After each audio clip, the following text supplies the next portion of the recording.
And we're good to go. That only goes down to the engine house. Yep. This way we go. I'm gonna put you all on my head now. Alright, and we're gonna do a walkthrough in Mount Union. I know a few of you have been asking for this, so I'll show y'all Mount Union. Alright? I need my machete, give me a sec. There we go.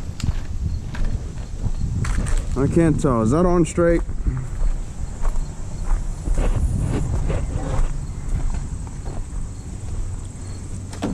Oh shoot, I forgot. It wasn't in its case.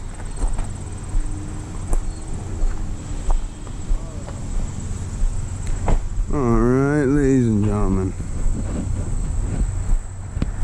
And off we go. Sing. That didn't cut.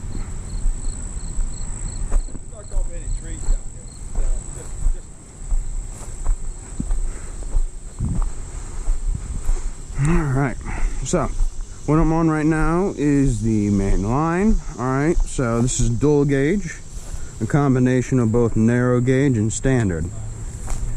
Okay, now number 3, the East Broad Top standard gauge locomotive is in the locomotive shed all the way back there. Alright, this is a retaining wall. This was actually a gravitational yard. There are multiple tracks along here, here, there. I think a few more farther out. That's one of these Broad Top's dump cars, I believe. Everything's still on it. It's just been here forever. Either way, we're gonna continue on up. This should only take 20 minutes. I do only have a limited amount of time on this, so we're gonna do as much as we can. Yeah, y'all should be good. Alright, so continuing, because I can't wait up on them. Yeah, we won't waste too much time.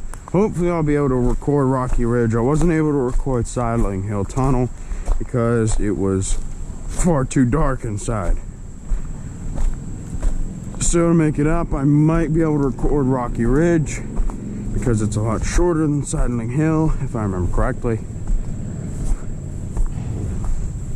Now up ahead, we have some abandoned hopper cars.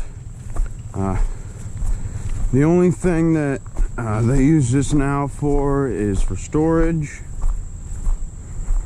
Not too much else at all.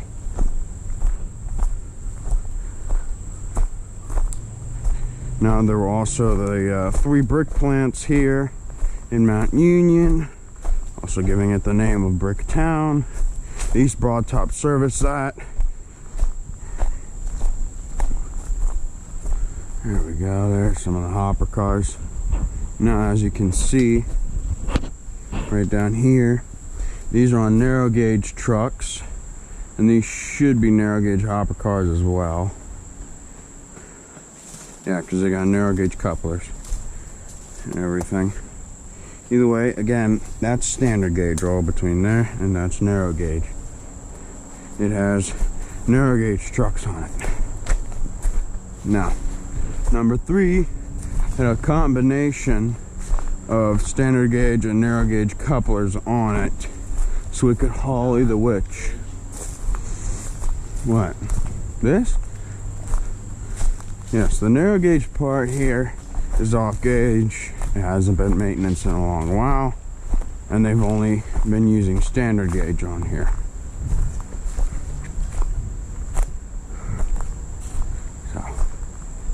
We got a few hopper cars along here, as you can see on the lower grade. There's a lot of hopper cars sitting around. Now there are some Conrail hopper cars back there. Conrail being the replacement for the Penn Central for the longest while.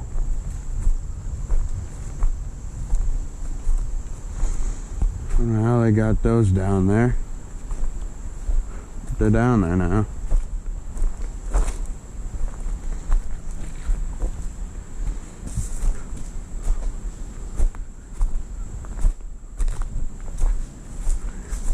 And they have kept all the hopper cars marked with their numbers.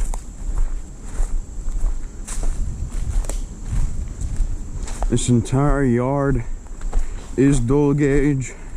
In certain locations it is not.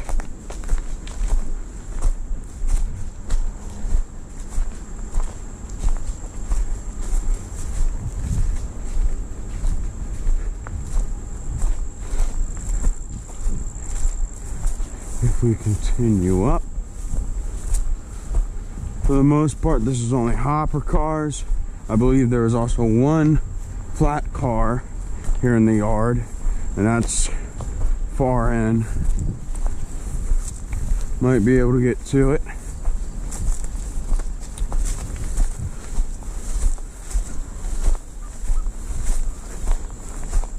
Now, if you look at the Mount Union yard or the Bricktown yard, you can find pictures, really old pictures of it.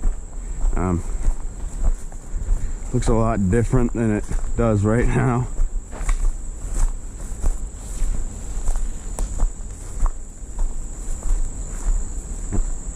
Boom. Now, this line was worked on in this area here back all the way to 2011, and they planned on running a standard gauge diesel, a lot like the M7 around here, but never happened. Guess money went dry, couldn't get enough support. At least that's my guess. A little bit of guardrail. For the most part, it's just hopper cars, like I said. There used to be some United States Army box cars at the other end of the yard, except now they were scrapped.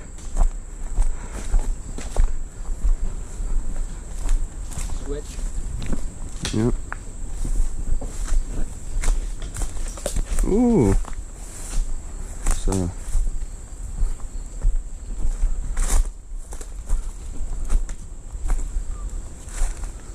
that's where the Conrail boxcar line starts there. There's an old switch over here. Poor thing. Well, we can go right around. We'll do a quick walk through in between the rows. Should be able to anyway.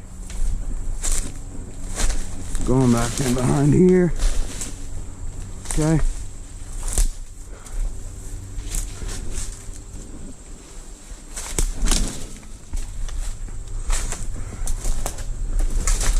Moving on through.